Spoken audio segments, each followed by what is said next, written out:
All right, so Minnie Van Dran. This case is crazy. There is so much here, it's hard to say exactly what happened. We can start with, on August 12th, 1905, Minnie Van Dran drank from a bottle of ginger ale that was laced with prussic acid.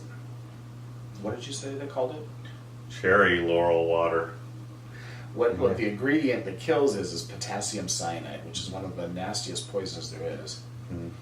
But her husband brought 2 bottles of ginger ale home that night. Then he went for a walk with his wife and her sister. They came back. Minnie poured a couple of glasses of ginger ale for herself and her sister, drank one, and died. And apparently her sister claimed that she drank one and then said, "Don't touch it, there's something terrible in it," to her sister before dying, so that her sister And you wonder held if off. somebody who drank that much potassium cyanide would be able to say that. Apparently she had enough potassium cyanide or enough prussic acid in her, or in the poison in the glass to kill at least 200 persons. Wow. Which is pretty hardcore. It's a And lot of poison. I am fascinated by the doctors who determined what that was. It was Dr. Marie Equi and Dr. Mary Parker. Women doctors have always been a big part of Portland, but it's just interesting that these two show up. And I don't know much about Mary Parker, but I know a lot about Marie Equi. She's one of the more interesting characters. And she just shows up tangentially, but I think that's kind of fascinating. Mm-hmm. Yeah, and they kind of stick with it throughout the case, throughout the investigation, trying to make sense of whether, because the big question was the prussic acid in the bottle itself, Right. the glass bottle from the Pioneer Soda Water Works company, or was it from the glass that had Yes. been added to the glass? Now, things start to get complicated when you look at who the Van Drans were. They hadn't been in Portland for very long. They moved from Pendleton to Portland in 1904. And Van Dran had owned a hotel in Pendleton. His family owned hotels in Albany also. And they opened a saloon on Washington Street downtown. A few days after the murder, they arrested George Marshall, a criminal from Colorado, who had a letter in his pocket threatening Van Dran. It was found at a saloon on 2nd and Burnside with the words, quote, "A mistake has been made in killing Mrs. Van Dran. It was Van Dran himself for whom the poison was intended, as he had the money." Yes. Now, George Marshall later confessed to being nuts. And he was convicted of, I think, attempted extortion or something, but he was ruled out as a murder suspect. And the fact that he was hanging out at 2nd and Burnside is no big news. Yeah, things haven't changed around those parts. That's always been the place for murderers to hang out. Yeah. That's a continuing theme of our work, is finding things going on right around 2nd and Burnside. But Caspar Van Dran, Minnie's husband, had actually been shot in his saloon just 3 months before the murder by a guy named Joe Young. And Van Dran believed that Young was behind his wife's murder too. There might even be some evidence to support that. And throughout the investigation, Caspar Van Dran was freaked out. He had hired a bodyguard who was with him in public whenever he went out. And he was recovering from this being shot, so apparently he became what at the time was referred to as an invalid, walking around with a cane and needing additional surgery because of complications. And then, just to add the cherry on top of this case, December 29th, Caspar Van Dran poisoned himself with potassium cyanide. The same poison that killed his wife. Although it's interesting because did they find anything in the room? They didn't find any poison in the room. They couldn't figure out how he had ingested it. He was at the Hotel Oregon, room 309. He had sent a letter to the DA, Gus Moser, which suggested pretty clearly that this was self-harm, but they couldn't find anything in the room. Right? And they assumed that it must have been poison in crystal form because any kind of glass would have been left behind. You wouldn't have had time to go and put away a glass or something like that after drinking the stuff, because it would just take you down. So then there is just one last poke in the eye that comes in this case. Joe Young. He was convicted of shooting Van Dran. He was sentenced to 6 years. He served less than 2. Served less than 2, right? He claimed initially that shooting Van Dran had something to do with basically Van Dran being accused of ruining their family, which is kind of strange. Well, supposedly he had told Young's wife to divorce him and loan her some money so she could leave. Right. But everybody else besides Joe Young denied that was true. Nobody would agree that that had actually happened. And there are a couple of questions family-wise, right? Because it turns out that Minnie had been Minnie Monteith, and Monteith were a famous pioneer family. The Monteith brothers, Walter and Thomas, came from Albany, New York to what then became Albany, Oregon in 1848. And Minnie Monteith was one of the wider family members of this Monteith pioneer family. And her brother, Wat Monteith, is a real shady-looking character. He was involved in boxing, which raises my interest instantly. Back then. He owned a saloon. This shady character who worked for Van Dran and disappeared the day of his murder worked for Wat Monteith. Yeah, that's wild. And I wonder why Minerva, who said she always drank first, drank second on that. Yeah, that was an interesting detail. It really said that Minerva, Minnie's sister, would always drink the ginger ale first. Apparently they loved ginger ale. Caspar would bring it home from the saloon in a special container, and that was also a big part of it. Who brought these ice buckets from the bar to the home, and did they have anything to do with it? Apparently only a couple of people actually knew how the ginger ale was handled in those situations, which sounds a little much. But usually the sister drank first, as was the custom, but the order was reversed this time, the Oregonian had said. And there was a question about, could Minnie, having just drank enough poison to kill over 200 people, would she have any ability to talk after that and say 8 words, don't touch it, there's something terrible in it?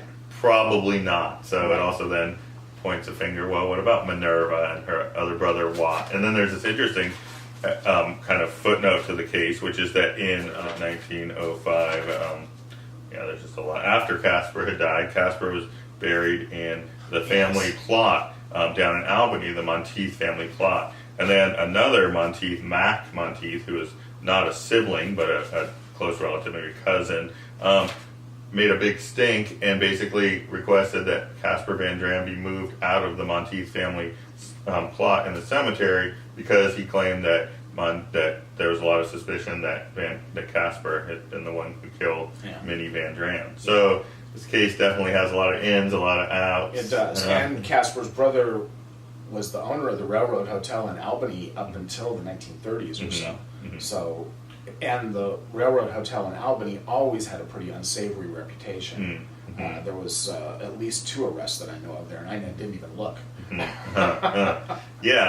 this isn't the only case. We found other examples of well-known, respectable pioneer families who have some, what would you say, maybe kind of like shadier family members who kind of hide behind their prominence of their family reputation, right? We had the La Terrell family, which we'll probably be talking about in another case or two here, because they're colorful people, but La Terrell Falls out in the gorge, the little town there of La Terrell, had been founded by the La Terrells, the pioneer family, and they were well regarded. There was a family member who even became, I think she was the first female mayor of Troutdale, I can't remember her first name, but definitely that kind of story is not unique to. And you find impoverished members of pioneer families involved in all kinds of weird cases. If you look at the kidnapping of William Ladd's body in the 1890s, that was descendants of pioneer families who did that too. One thing I just want to bring up is a little article I found in the Oregonian, and I found it just because when I get a page with a story on it that I'm interested in, I like to read the rest of the stories on the page just because I'm curious. And that's how I found this. It was published on May 7th, 1905. It was about the real estate boom. And this is just before the Lewis and Clark exposition opened. And they said the demand for property in Portland was greater than it had ever been, especially on Washington Street. Price of property doubled on Washington Street in 1 year. And it said, the paper said, every property on Washington Street is expected to change hands. Van Dran's saloon was on Washington Street. And my personal theory is there was pressure on saloon owners to sell out. And then other cases seem to also involve this question of land grabs. And what are we looking at here, JD? This is a house that was here at the time of the Van Dran case, and it looks a lot like the Van Dran house, which was around the corner and is no longer here. So I thought it would be good to look at this place because it looks so much like it. There was probably a little row of them, and there might have been 3 around the corner here. We can see a vacant lot there right at the corner of Northwest 17th and Cooch. So this is where, again, the addresses were different, and even the street name was different. It was called North 17th at that time, and it was 33, which, again, as some of you who might very well know, that before the addresses were updated, it was a very different numbering system, and it's a real pain sometimes to try to get it exactly right. But I think we're right at in the block where the Van Dran house would have been. So actually it probably was just this corner lot. This corner lot was the Van Dran house. That building might have been here. Yeah, we can take a closer look, but at the corner there, that building is definitely a different kind of a building. So there was probably another house similar. Now that construction lot might have been a construction lot in this. That's true. Historically accurate here, folks. A lot of Portland was changing and developing in the 20s, and here it is again, almost 100 years later, or add it some more. I think you're right that it probably was a partner, because I think that the Van Dran house looked off to 17th, which is what we're standing on here. My guess is that it's that same building. Turn this way, exactly. That's what it looks like. So the backs would meet. Yeah. And they probably had like shared entryway here at that. And that back part was probably an add-on with those balconies there. Probably. Although they did have a little pantry. Oh, that's right. Yeah, where they kept the ginger ale. Yep. Can't forget the ginger ale storage area. Yeah. And so they were a fairly upscale couple. They weren't going to be renting forever. Because, for one thing, his bar was on really valuable land. Yeah.